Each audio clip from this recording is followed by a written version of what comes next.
Good evening, sir. Good evening, sir. Good evening, sir. Sir, can we start, sir? Principal, sir, can we start?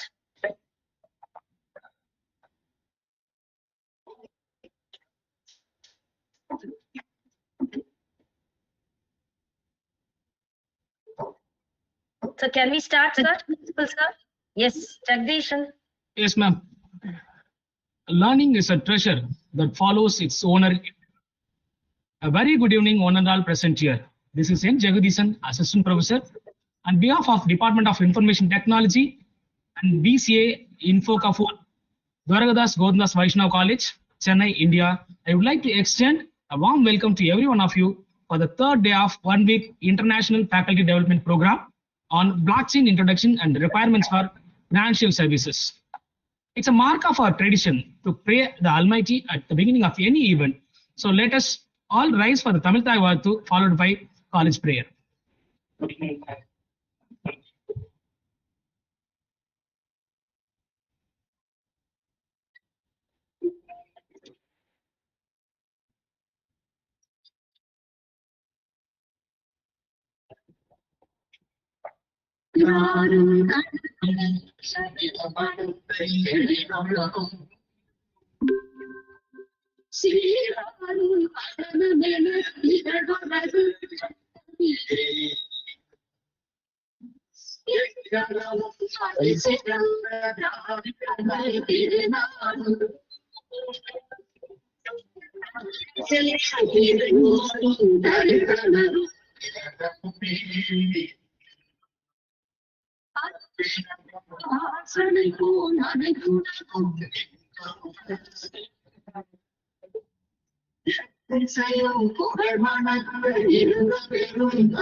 सत्यव्रतं सत्यपरं त्रिसत्यं सत्यस्य योनिं निहितं च सत्ये सत्यनेत्रं सत्यात्मकं त्वां चरणं प्रपन्नाः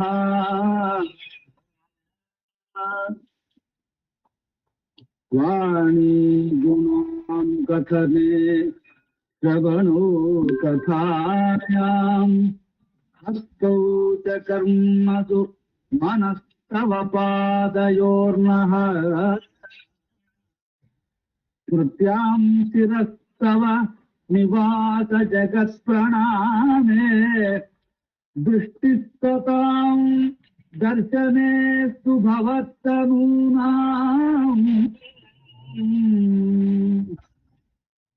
नमो भगवते तस्मै कृष्णायाद्भुतकर्मणे रूपनामविभेदेन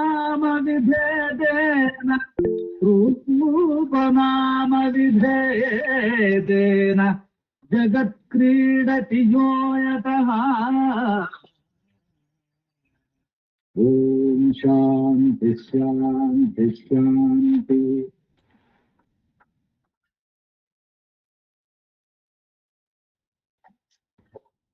To commence with, I invite our respected head of the department, co-convener of this International Faculty Development Program, Dr. K. Angakani ma'am, to deliver the welcome address. Jai Shri Krishna. Good evening. The more that you read, the more things you will know. The more that you learn, the more places you'll go. Dr. Yes. On this third day of 1 week International Faculty Development Program on impact of information technology in diverse domain conducted by the PG Department of Information Technology and BCA, Dwarakadas Govardhandas Vaishnav College, Chennai, India. I take immense pleasure to welcome you all. I thank our management and ever-supporting secretary, Dr. Sri Ashok Kumar Mundra sir. I welcome our Tower of Strength, our principal and convener of this FDP, Captain Dr. S. Santosh Babu sir. I welcome you, sir. Today we are honored to have Mr. Paul F. Dowding, co-founder and head of design, L4S Corporation, USA. Welcome you, Mr. Paul. Welcome you, Mr. Paul. His topic is blockchain. Thank you. Yeah, thank you. His topic is blockchain introduction and requirements for financial services, TapestryX solution briefing, finance domain use case, and BMM level 1 achievement at GBA. His speech will be valuable and informative in experience for all of us. So let's make the most of this opportunity and take away something new and exciting about blockchain requirements for financial domain to share with our peers. I once again welcome you, Mr. Paul. Thank you. Thank you, ma'am. Thank you for your warm welcome. I welcome all the professors and guests. I welcome my team members who have made this FDB possible. I once again welcome you all. Thank you. Now, Jagadishan, you can carry. Thank you, ma'am. Warm welcome, ma'am. Now I request our respected principal and convener of this International Faculty Development Program, Captain Dr. S. Santosh Babu sir, to deliver the inaugural letters. Very warm day for all. Good day for all. I am very happy to welcome Mr. Paul, co-founder and head of design, LAS Corporation. Welcome you, sir. How are you? I'm good. Thank you. Thank you for the opportunity to speak and share my ideas with all your staff and all the attendees. Seems like a fantastic event, and I'm happy to be part of it. I'm happy to note that more than 183 participants have joined throughout the country. That is also is there. This is the third day for Dwarandas Gorandas Vaishnava College Faculty Development Program. In the present scenario, the faculty members of computer science is very necessary. They have to update themselves according to the current trends. So just going to the classroom and teaching the students will not help. When we compare with other subjects, whether it is physics, chemistry, or mathematics, they're all very static in the sense what they teach the same thing for all over for 10, 15 years. But in computer science, it is not like that. Every day, the new technology is coming, new era is coming. One of the latest one is blockchain technology. That blockchain technology plays a vital role in all applications, whether it is business or whether it is manufacturing industry or whether it is service industry. The blockchain plays an important role. That's why today we are going to have an expert, Dr. Paul Dowding. So he is going to explain about these things to you. Definitely this FDP program will be helpful for you. I don't want to take much time of yours. Now the session is with the chief guest and the speaker. Thank you, sir. Thank you very much for. No, you're very welcome. Thank you, sir, for sharing comments of wisdom. Beyond excited to introduce our resource person, Mr. Paul F. Dowding, the rockstar of blockchain and financial services. Who is the blockchain and distributed ledger technology innovator, co-founder and head of the design at L4 Corporation, Richfield, Connecticut, in United States of America. So Paul has over 30 years of global experience and production in innovation design management, business and operational strategy, financial reporting, process reengineering, and large-scale program management. Recently, he has been instrumental in designing and launching patent pending, real-time, scalable, high-capacity, double-entry accounting, distributed ledger technology solution, TapestryX. Paul has contributed articles to industry magazines. He has been interviewed for topical podcasts. He is also a regular presenter and panelist for financial services, blockchain, crypto, and DeFi events. He also produces his own articles, white papers, videos on blockchain and DLT topics on LinkedIn and YouTube. His financial service industry experiences encompasses capital markets, prime brokerage, private banking, custody, and security lending. He is a creative, result-oriented leader who has balanced his strategic vision with tactical implementation. He has previously held management positions at BNY Mellon, Meridian Equity Partner, Bank of America, Goldman Sachs, Morgan Stanley, Case Manhattan, and Ford Motor Company.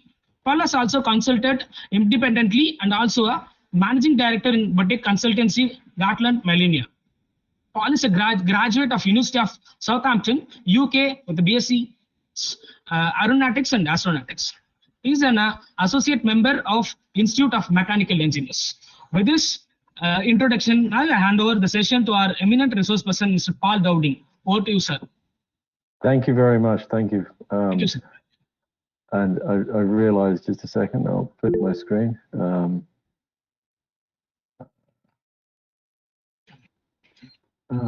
Can you see the presentation? That's fine. Yep. Everyone, is the screen on the, am I sharing the presentation? Yes, sir. Yes, sir. That's Yes, good. sir. All right, great. Yes, sir. Well, thank you. Thank you for the introduction. I realize I've just got to correct the bio I sent you because we actually did receive our patent this year on our product. So thank you again for the opportunity to speak to your college and the whole group and the invited audience. I hope I can provide some good insights and perspectives. So I'll try and get through the materials and allow some time for questions at the end. My goal today, and I'm going to cover a lot of ground and maybe a different approach than what you're used to, but I'm looking at just a second. An introduction on blockchains, so you get some basics in terms of understanding the blockchain technology and some of its limitations. I'm going to look at the financial services from a different perspective than most people and try and simplify it for everybody, although it's a complex industry. There is some fundamental ways to look at it, and then how you can interpret those requirements in terms of what's required to do blockchain in the financial services, although it has application for the other industries, as we just discussed with supply chain, manufacturing, and otherwise. And then I'm going to spend a little time on our solution, just in terms of how it tries to meet the needs of the financial services, but we have interest from other industries. And then part of my work as well as on a volunteer basis has been working with the not-for-profit, the Government Blockchain Association in the US. And part of the work of that group has been to develop a blockchain maturity model and also some special use case supplements. And the idea is that there's obviously, as Professor said, the principal said, this is a move, information technology is always dynamically changing. So how are you able to assess these different solutions? And that was part of what we wanted to do within the GBA. So I'll get started. Okay, so if you look at a blockchain, the first one was actually created, public one, was in 1991 by Stuart Haber and Scott Stornetta. And their white papers and articles are actually cited in the famous 2008 Bitcoin white paper by Satoshi Nakamoto. And it actually references an earlier paper from David Chalm in 1982, which was talking about trustless networks. And the goal was really to sort of say, well, hold on a second, you can create an electronic or digital update on a database, but you can go back and change it. You could even go back and overwrite the timestamp. So how would you trust this information? So can you have an append-only corrupt evident database? And the idea is to have this hash link on the data. So you have a sequence of blocks. It's really like a sophisticated checksum in parallel with the data, such that if at any point the data is corrupted, then the hashes would show that data has been corrupted and therefore it's corrupt evident. And although often blockchains are referred to as immutable, they really are mutable. It's just that they're corrupt evident if they've been changed. And I'll come back to this because this isn't a foolproof process right now. But when you look at a network, you've got a series of nodes, a distributed ledger. Each node has a copy of the blockchain. So a corruption or error would have to be replicated or accepted in each copy, or at least a third of bad actors, according to Byzantine fault tolerance. So this is to say that as long as you've got less than a third bad actors, everyone can have confidence in this record. So to corrupt those thirds is a very extremely hard to achieve, except to the point where the block is created, because that's the easiest point to corrupt. It's hard to go back and change everyone's history, but you can maybe able to interfere. The interesting part about this as well is this is the part that Scott Stornetta and Stuart Haber, where they sort of said, well, hold on a second, we can create these hash links, but the hashes could be changed as well. So therefore, you need to check that the hash hasn't been changed, but then you need to check the checker, check the checker. So at first they thought, well, this solution doesn't really work. But what they realized is with good actors, if you have enough checkers or people looking at it, you've actually get to consensus. And that's the point of a blockchain, that it's a synchronized data set, but within the limits of Byzantine fault tolerance or other processes, it can show that it's actually, there's a consensus on what's the right answer. So the key thing is that, and I said at the sensitivity at the front end, if you can join any blockchain protocol and you can download the entire history and validate it on your own, it's the next block of data that requires a committee or an independent third party to validate it. And this is primarily to stop what's called the double spend. Can you present a transaction to one other node and a different transaction on the same asset to another node, and therefore effectively spend the money twice? And this is really what the solution for blockchains were. The mining in Bitcoin is just a competition to get to the next block. But most of them run on either consensus, and we're showing that the consensus here is that the transactions are created and proposed, and then people vote on them. The problem is that creates latency. There's a time from presenting a transaction to it actually being voted upon and settled into the final record. The other thing is that there's two factors to voting, which is the number of voters and the number of votes, which are both increasing, so it increases exponentially. So consensus algorithms tend to get slower as they get bigger. The other side of it is there's a capacity throughput issue in terms of acquiring votes and counting them takes time, and there's limits on the terms of capacity. Again, they get slower as they get bigger.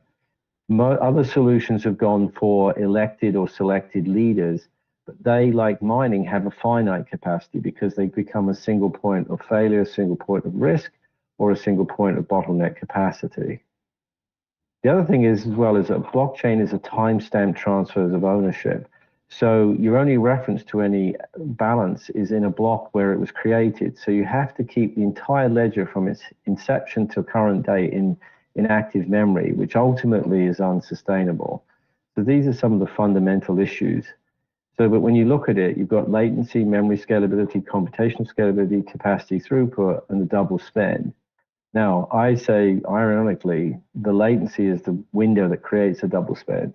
If you think about the solutions, you could say they don't really solve for it truly because they allow the double spends to occur. It's just this network consensus process arbitrarily selects either or neither to be inserted into the ledger. So that's a potential problem. So that's some fundamental summary of blockchains and their limitations. I'm going to come back to it because there's other views when we go into the other look at the financial services. But let's take a look at the world of finance. And I want to take it from an accounting perspective for two reasons. One, that's how the financial world sees itself or articulates itself. It's actually the legal requirement for any company as well to report on its accounting. Secondarily is the key thing around blockchain and their solutions. So this is, and I apologize for any qualified accountants, but this is me as a mechanical engineer trying to decipher the financial world. You're used to seeing the balance sheet in terms of these technical terms of assets, liabilities, and equities, and the assets are supposed to equal the liabilities plus equity. So, but really fundamentally what you have is the owner's money, other people's money, things you borrowed, or what the owner did with all the money. So I'm just trying to put it in simple terms that you may be able to relate to. So when you're looking at it, you've got basically what you own or what is owed to you on one side, what you owe to other people, and the net is what you're worth. And that can be negative if you're unfortunate.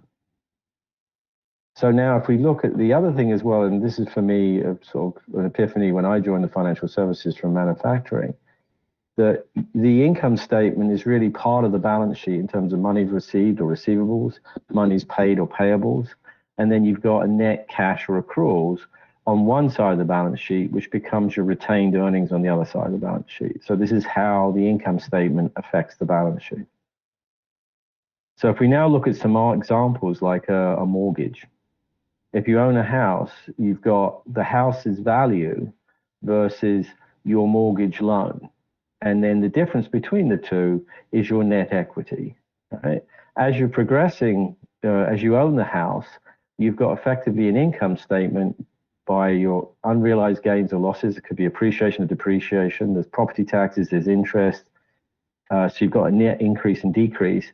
And therefore, you've got a net equity, a long-term gain or loss. And hopefully, it's more of a gain than loss. And then over time, as you pay off the mortgage, the price, if the price stays constant, the equity increases. Obviously, if the price goes down, it depends on the value of the house versus the mortgage. But this is just a simple way to show you how things like a mortgage work. So if we look at leverage, let's say you're a property developer or owner, you could own one house outright. So you've got your equity of one house, you could borrow against that house and buy another house. Then you can borrow against that house and buy yet another house. So that if you actually have 9 houses that you borrowed against, you've got 10 houses as your assets, but you've got 9 houses worth of loans. So this is a way to increase your potential gain on houses, but it does put you at risk. So this is sort of referencing 10-to-1 leverage, and this is the same as margin finance. It's where people borrow money to invest it, but we're just showing you it as a point of risk. The problem is that when you've got that 10-to-1 leverage, you only need a 10% drop in price, and it completely wipes out your equity. So while it can multiply your gains by 10, it can also multiply your losses. And this is something to remember because a lot of financial firms, a lot of funds, especially hedge funds, are leveraged, so they have to manage this risk. So if you're looking at a bank, on a very simple, it has its own capital. It's got its customer deposits and any money it's borrowed. And then those, I joke, is loans and then even more loans, and then capital assets that they may have bought. So your income statement is their interest earned versus their borrow costs, their service fees versus expenses, and there's a net cash, which again goes into the profits retained or earnings. So on a simple basis, this is a bank in terms of just lending. And this is 12-to-1 versus bank reserves. Normally, what it means is that the banks are required to keep about 8.5 to 10% equity, but they can take the money and loan against them. But this creates an interesting thing that most people remember or know that central banks can effectively print money, they can create money. What most people don't know is that the commercial banks can also create money as well. The reason for this is, let's say we've got a 10-to-1 leverage on our bank balance sheet. If someone puts $1,000 deposit in the bank keeps 100 in reserves and loans 900. If you think about it, the person that borrowed that money either spends it or deposits it, and whoever receives the money puts it on deposit in another bank. Now that bank can now keep 90 in reserves and lend 110. They can put that money on deposit and lend 729, and this can keep on going, and effectively $1,000 becomes $10,000. So with a 10-to-1 leverage on your reserves, the bank can actually create $9,000 that didn't exist from the 1,000 that it originally started with. So this is something that most people are not aware of in terms of commercial banking. So fractional reserve accounting is something that has to be kept managed astutely. And this is often why when you hear of a run on a bank, it's not because the bank doesn't. The bank technically has leveraged up itself, so it only has 100 in reserves versus a $900 loan versus a $1,000 deposit. So it would have to return its loans to actually cover the capital. So this is a critical thing to understand in banking. Now, if you look at the central banks, they have a notional equity, and they can print money. And the money center bank loans, they'll lend to the money center banks, and they'll reference that as bank deposits. And that becomes, then they can earn interest, and it's usually given back to the government treasury. But they act as a lender of last resort. But the interesting thing is that their liabilities Think about it. They're lending money to the banks, and the banks are putting it on deposit as a reserve, and then they're able to lend against it in the market, like I said, with this fractional reserve accounting. So if we're looking at trading equities, you've got an investor that wants to pay cash for securities. So this is an agency execution, and then they're executing with the market participants. So the broker is buying shares and then pass them on to the investor. And this is via an exchange or a clearinghouse. If you're looking at a foreign exchange transaction, you might think that it's like if I'm buying dollars versus euros, that's what's reflected on, but it's actually not, because you're actually swapping two different currencies. The only balance sheet is actually the gain or loss compared to each other's, because you've effectively selling one currency and receiving another. So the only balance sheet is actually the gain or loss. And that's, again, pays back to wherever the bank is sorted. And this is allowed to be netted across those currencies. So again, there might be a gross risk of the total FX trade, but the underlying risk that's reflected on the balance sheet is only the gain or loss for those transactions. If you're doing margin financing, this is borrowing money to invest, and this is where a hedge fund will put some money as collateral, or some securities as collateral, and use the borrowed money to invest further, to increase their leverage. Though while they can increase the factor of their gains, they also have to be careful of their losses. But I'm just showing you this because I'm not expecting you to sort of catch on, but you've got a loan of money versus the securities bought that are then used as collateral. And then the prime broker lends those securities to get the cash that actually makes the loan. So it's kind of a circular thing. But the point being is that this is showing you the transfer of securities and cash, but what's also reflected is the payable receivables, because the money's owed back, the securities and collateral is owed back. All these things are payable receivables. And I want to remember to keep that in mind, payable receivables and future dated obligations.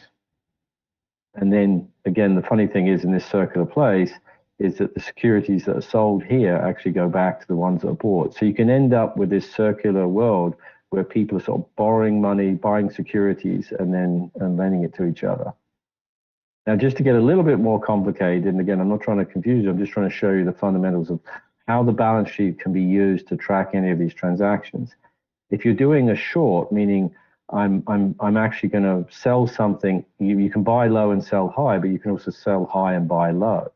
So in order to sell something short, meaning sell something you don't own, you have to borrow the securities so that you can sell.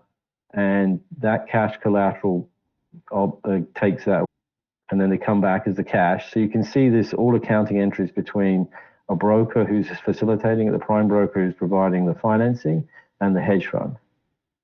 And then the cash collateral creates a rebate loan. So what ends up happening is you've actually covered the short, but the prime broker is making the difference between the rebate that it pays to the client and the money it earns here. So this is the money. But what you're looking at is a series of transactions all recorded on the various balance sheet, again as transfers, but also as payable receivables. And again, this is me just showing you that sort of these complicated legs have to be covered. So if you're doing an equity swap, well, what does that mean? It means that somebody is saying, you will give me the return on an equity, and I will give you the financing cost on that equity. So in other words, you've got the fund posts the securities as collateral.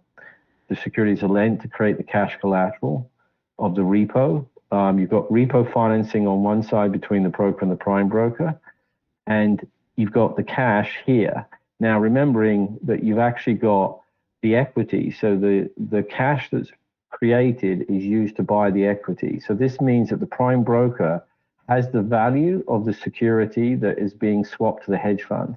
So this is called a delta one hedge, because it means that whatever the return on their equity is then given to the hedge fund, but they're protected one-to-one, and all they're doing is making their money on the spread. So looking at a more detailed version of banks and broker balance sheets, you can see that they've got a series of unsettled trades, unsettled foreign exchange trades. You've got FX forwards, you've got borrowed and loaned, same lending that they do today, and you can also have derivative contracts. Now in the US, they're required to have these capital assets, which are called statutory liquidity ratio, or high quality liquid assets. So there's various ratios where they have to show that they've have got liquid assets in case any of these liabilities need to be met in the short term. The key thing to recognize, and what is blockchain? Blockchain allows you to settle in hours, if not minutes, the same day. So it has the potential to lead the market away from this forward day settlements. So if you're looking at the balance sheet, you could actually reduce the amount of exposure in the market, which reduces the risk and so-called underlying costs.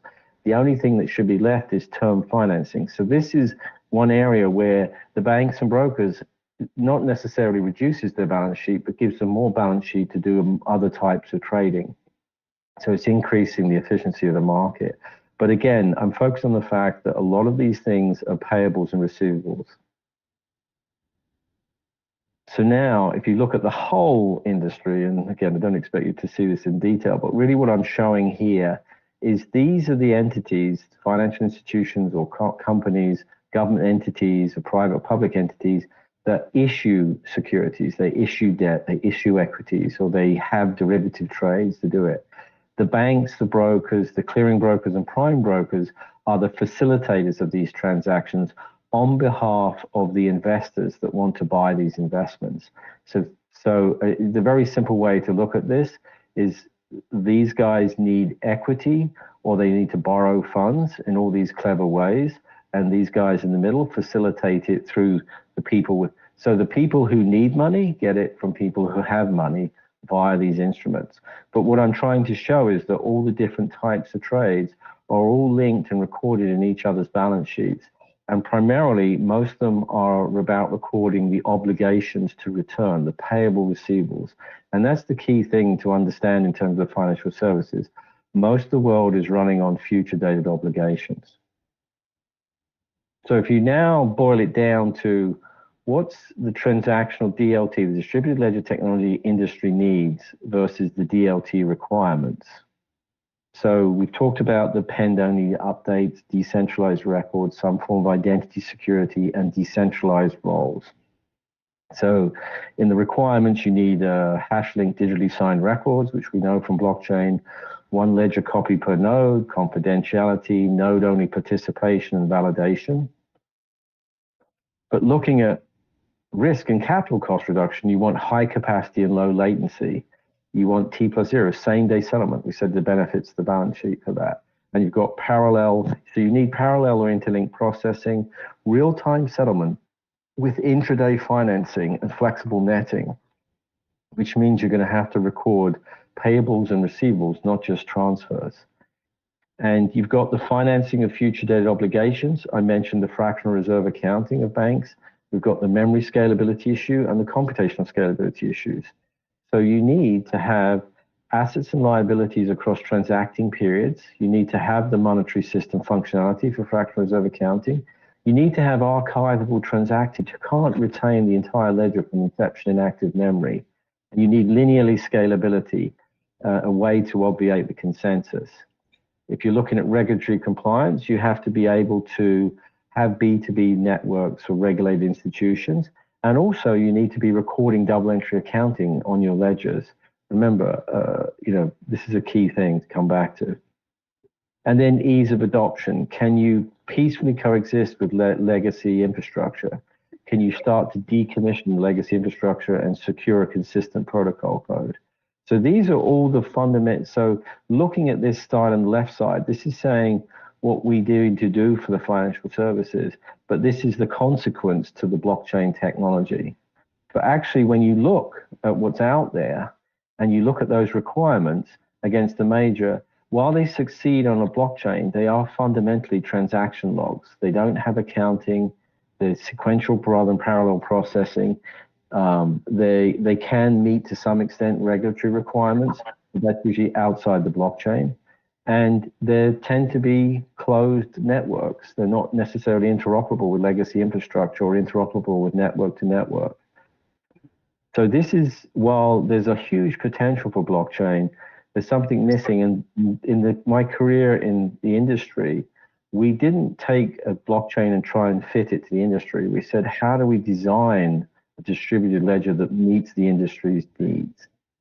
And so when you look at it, from current challenges. If you look at the blockchains, they're customized with unique smart contracts per use case. They've got latency because of the consensus or validators. They've got limited performance in terms of their scalability or diminishing capacity. They are simple balance records. They are just timestamp transfers of ownership. And you've got this continuous expanding single record. And there's limited to no interoperability between the infrastructure. And there's a difficulty in adoption. If you think about it, some of the major protocols have been around for 4 to 8 years and yet have not been really successfully implemented at scale. So TapestryX, we understand that you have to have transacting counterparties through their nodes in the network. And we also provide what we call an airlock to interact with legacy infrastructure, to allow you to digitize and de-digitize, as well as go network to network, because there's going to be multiple networks. So in comparing TapestryX, it's not customized, it's configurable for any asset or lifecycle, and this is part of our patent. It's actually real time. We can actually synchronize on the transaction data alone across the network, so we've got rid of the need of mining, consensus, or independent validators, which now makes us linearly scalable to give us high capacity throughput and real-time processing. We've also got double entry accounting within the hash link record. So we're actually doing full accounting journals in our record. And better yet, we've got the idea of any ledger today where you have a starting balance, transaction, and ending balance. So you can archive the transactions. You still have a continuous record, but your active memory is just the balances and today's transactions. But more importantly, because we double in the accounting, we can record payable receivables. We can record future dated transactions. And we're interoperable with legacy infrastructure. Sorry, someone's speaking. If they could go on mute. Dear participants, kindly mute your mobile audio. So we have what we call a real-time proof of consistency and completeness without the need for mining consensus or independent validators. So when you look at again, just at a summary level, the fact that we're configurable, real-time, scalable, and accounting, and have future date obligations and interoperability, the other main competition struggles with a lot of these requirements, which is why, beyond the limited performance issues, this is why they've fundamentally done it. And the key thing that's missing is the accounting and the ability to record future dated payable receivables. A ledger without double entry accounting is just a transaction log. And the analogy is, if I said I have a car, but it doesn't have an engine, it's not a car, it's a carriage that's waiting for a horse to pull it. So think about it. You cannot have a distributed ledger without accounting, yet this is a fundamental missing gap in a lot of the solutions. So let's take a look at the Government Blockchains Association maturity model. And remember, part of this was we came from TapestryX, so we had a solution, but we're working with the the Government Blockchain Association to look at how can you assess the solutions. I believe you've had a couple of presentations around this, so I'm just going to cover this in the summary level. Why is there a blockchain maturity model? Somebody still needs to mute. So there's a plethora of blockchain solution types. How do you assess them? How does a solution provider articulate its capabilities? And why is there a banking and finance supplement? Well, there's a plethora of banking and finance use cases, and there's a series of requirements applicable to some or all of the use cases. So while we expect the BMM to do a general review, each of the other wings like voting, supply chain, healthcare could have unique requirements that need to be assessed. So these blockchain solutions are assessed on 5 layers. Initial, some proportion of the element is documented. It's documented, or it's validated, meaning it's got a proof of concept, or it's in production, or it's optimizing, which means there's multiple deployments. Right now, the Government Blockchain Association is only doing a level 1 assessments, partly because they're refining the assessment process as well as they're training assessors. And as you get further up the reviews, obviously there's a requirement of on-site visits and other things. So they'll expand the assessments as they go. So But if you look at the 11 elements, we have the idea of distribution. It sort of talks to how is the data shared, the oversight of governance of that network, how identity is controlled, the interoperability, sharing information with legacy assets or other blockchain solutions, the performance, that how does it meet the requirements of its use case. Privacy is a key thing. And again, we had to be very specific about these words. Reliability ensures that the records can be shown to be reliable, and resilience is knowing that the network can withstand attacks, or if nodes go down, the rest can continue. Security is obviously to prevent things like denial of service attacks and other things, that there's, again, controls to ensure that any bad actors can be prevented from entering or very quickly seen. The sustainability of the infrastructure, how resources are maintained throughout the life of the solution. And then the synchronization. And this is the concept of how is it that the network achieves consistency across its network, and there's different ways to do that. So that's the BMM in total. With the supplement came out of the standard certificate group defined by the original BMM. We, as the banking and finance group, identified a spectrum of use cases which have unique or differentiating products and services, and this also became the model for other use cases. But what we did was we said, well, let's look at different use cases in the industry, and against how can the use cases be assessed. And what we found is that there was a number of requirements and overlap. So, and again, the key thing is that while we're saying this, the requirements represent a sort of peak condition, but in the assessment, if you're although we have performance as one of the supplemental things, if you're a high latency or low capacity use case, then the bar is, do you meet the performance needs of your use case, not are you a high performance blockchain? But just going quickly, these are the use cases: individual banking, private banking, institutional banking, community banking, micro lending and payments, credit cards, debit and prepaid cards, central and national banks, central bank digital currencies, capital markets, structured products, exchange traded derivatives, over-counter derivatives, retail investing, institutional investing, governments, supranational bodies, cryptocurrencies, centralized exchanges, decentralized exchanges, NFTs, P2P, dApps. So what we were saying is there's enough of what we thought was different, or if people had a blockchain for one of these use cases, they'd be able to find a home. So we may adapt to these and add to them over time, but we just felt we wanted to be able to sort of say, one of your solutions should fit in one of these.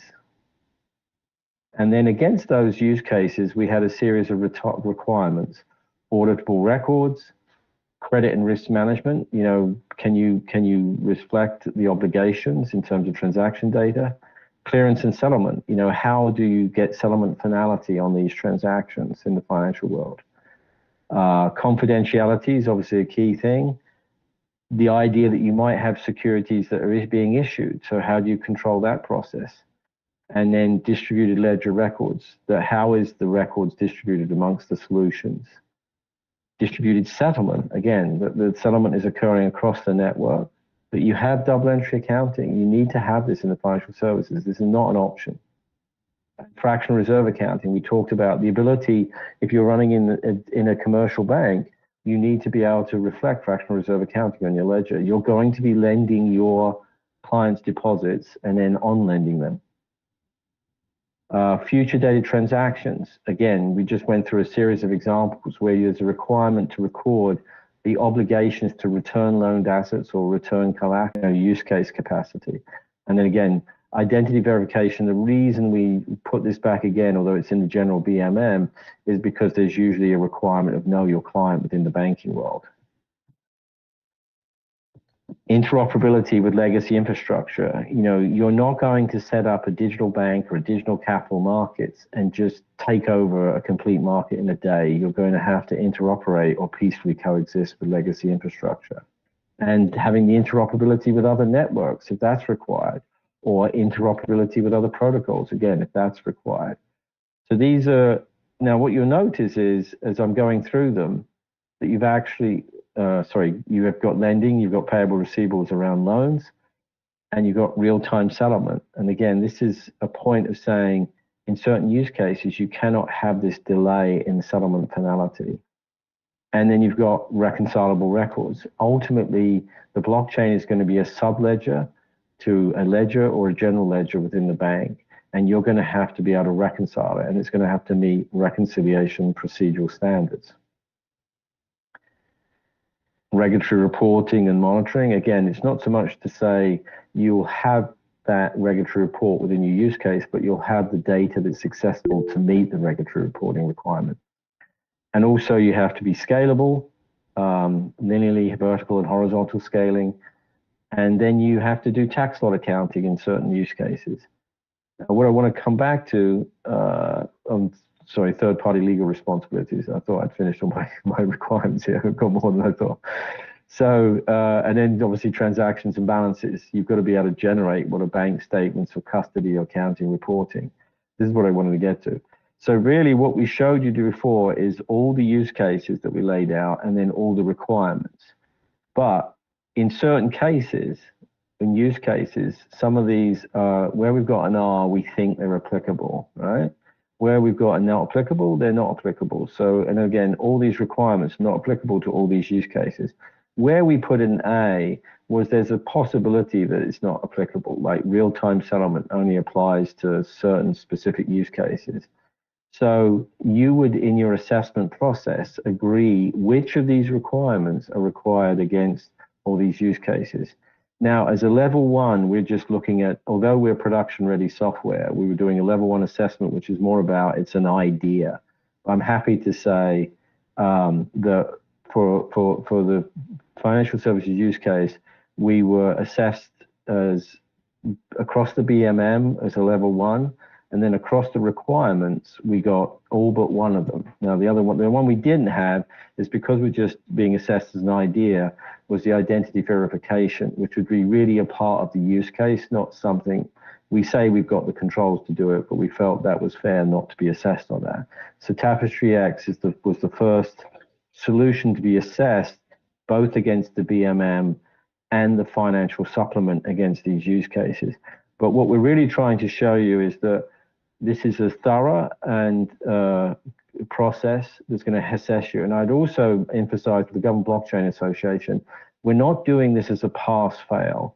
We're doing this so that the people can use this, take their solutions and look at this. And what we're hoping to do is provide feedback that says this is what you need to have to make your solution work for these use cases, and help them through the idea stage, documentation, proof of concept, actually refine their solution to meet the needs.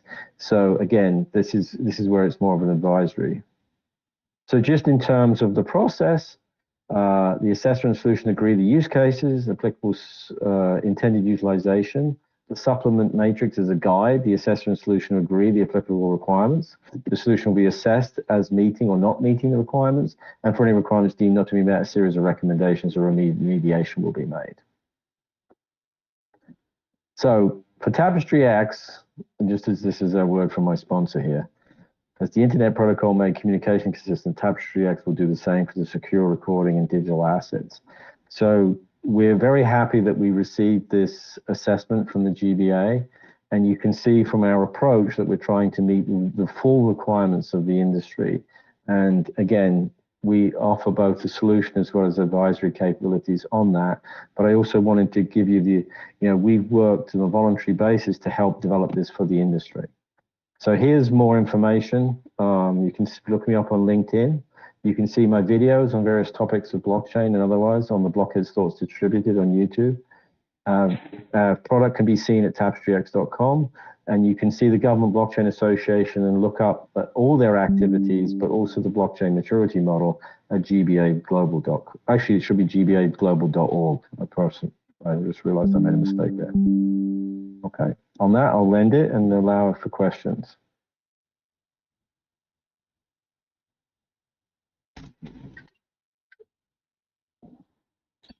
Dear Participants, participants, queries, you can ask your queries now.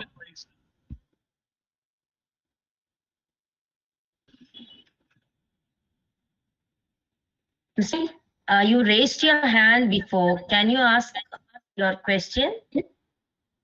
Mr. Naveen?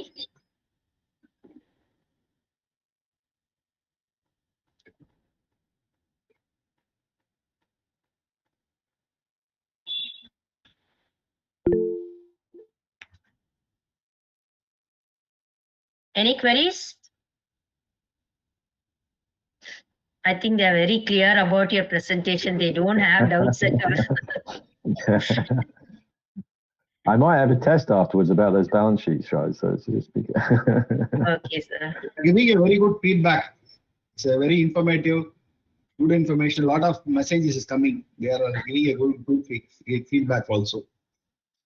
Nice presentation, sir. Very informative.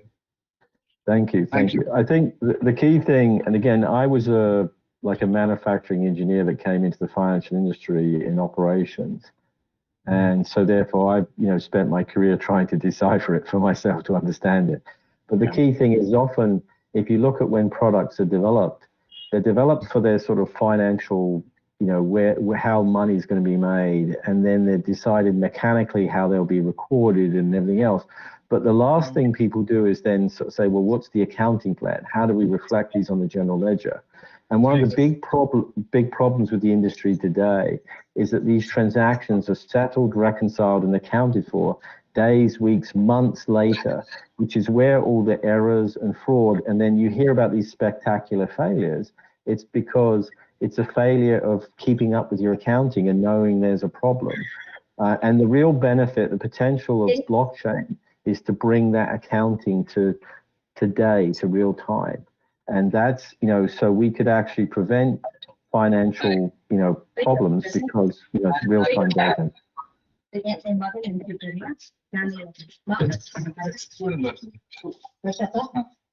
Very nice, sir. Thank you very much for spending your time with us. If you come to India, you can visit Dwarakdas Gaurdas Vaishnav College. I will, if I get the chance, I hope I can. I'll be happy to do so. And thank you again for the invitation and the opportunity to speak. I really do appreciate it. And again, people can reach out to me with their own questions or ideas if they want to. Sir, actually, they need your PPT. Can you present? I think I'll ask them to contact via your mail. You have given your mail ID, no, sir? Let them ask. Okay. They asked for your PPTs. Okay. Well, I can provide it to your college, and then you can distribute it to the people. Yeah, sir. You can mail me, sir. This is Sangair Kanina. We have been in contact. Yeah, through mail. Okay. Sir, I have a question. How come a mechanical engineer and then to finance? How, sir? How is it?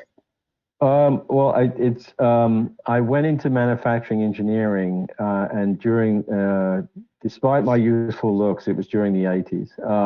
And that's when the banking industry was transferring from paper records to mainframe or electronic records. Okay. And a lot of their operations run like production lines. So they were recruiting mid-level managers to come in and help them manage operations. I was just 2 or 3 years out of college, and I was looking to transition into a more dynamic industry. And so they were happy to bring me on in the management training program, although I was 3 years out of college, and I joined this banking. So I went into banking operations, and so I've been involved with sort of process engineering, re-engineering and design, in the infrastructure of the industry. So while you'll often see the trading desks and the exchanges and all the front office guys, they get a lot of attention. There's obviously a big part of what the banks and brokers do is actually the settlement and recording and accounting of all those transactions. And the challenge is with the industry is that every region, every market, every product has its own infrastructure. So really what the big banks are doing is providing access to all those unique infrastructures. Blockchain, as far as I see, and I sort of said it with our tagline, In the same way, the internet protocol made communication pervasive. Why? Because everyone's using the same protocol. I really see distributed ledgers as a means to become a transacting protocol. So if everyone transacts in the same way, it means you don't have all these infrastructures. You can actually build a bridge between them. And that's the real potential. So, but that's, you know, come from my background and a lifetime of living with some of the challenges and inefficiencies. Yeah, that's good, sir. That's very good to hear. Because you're solving the problems or you're trying to manage the exceptions and resolve them. And then new businesses and new products needed to be designed from scratch. And I was often brought in when you had cross-product infrastructures that had to be unified and brought together, because the big funds don't just buy one type of asset, they buy multiple assets and they have multiple transactions all overlaid. So to bring all that infrastructure together, that's where I got it. When I got introduced and I did my research on blockchain, I saw it as this universal potential solution to help the industry become much more efficient. And in this, I believe, in the same way the internet created whole new industries, you know, in terms of social media, you know, Amazon, Airbnb, you know, I think with a transaction protocol, it's going to open up the doors to, you know, I would encourage your students, you don't necessarily need to pursue a blockchain career, but pursue an application that's going to use a distributed ledger, because that's where the opportunities lie. It's going to be a whole new process of recording transactions, and it's the applications where the opportunities are. Well, thank you, sir. Thank you so much. Shall we go for formal vote of thanks, Mr. Jagadishan? Yes, ma'am. Thank you, Mr. Paul, for your enlightened speech on the area of blockchain and financial services. Now it's a time to thank everyone who made today's program a grand success. I request Ms. L. Meena, Assistant Professor, PG Department of Information Technology and BCA, to deliver the formal vote of thanks. Good evening, all. It is indeed a great privilege for me to propose the vote of thanks for today's faculty development program on behalf of the Department of Information Technology and BCA, Dwarakadas Govardhanadas Vaishnav College. First and foremost, I express my heartfelt and most sincere thanks to our respected resource person, Mr. Paul F. Dowding, for sharing his knowledge and valuable time on blockchain and the requirements of financial services. Thank you, sir. This will definitely help us to upgrade our skills in the current domain of information technology and financial services. I must mention my deep sense of gratitude to our respected Secretary, Dr. Shri Ashok Kumar Mundra, for his support, vision, and commitment. I extend my sincere thanks to our respected Principal, Sir, Dr. S. Santosh Babu, for guiding and inspiring us throughout this FTP program. Thank you, sir. My heartfelt thanks to our respected Head of the Department for her valuable contributions and efforts. Thank you, ma'am. And my special thanks to all the faculty members, participants, and coordinators for your presence and support throughout today's FTP and making it a grand success. Thank you all once again. Thank you. Thank you, ma'am. Thank you. Thank you.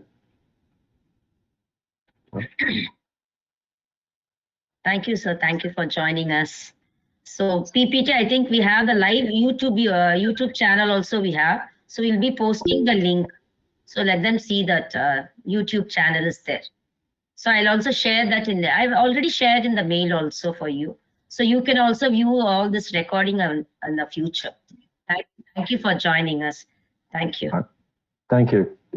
I'll leave. Oh, thank you. Bye-bye. Thank you, sir. Thank you.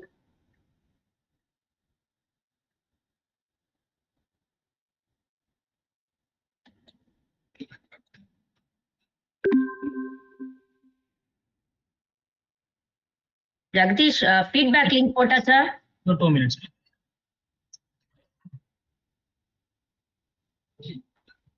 Sai, Yes, ma'am. Photos. YouTube link pota sir link. Okay. Dear participants, fill the feedback form which is posted in the chat box. I think we'll close the feedback form by 7 o'clock. Okay, okay. Kindly fill up.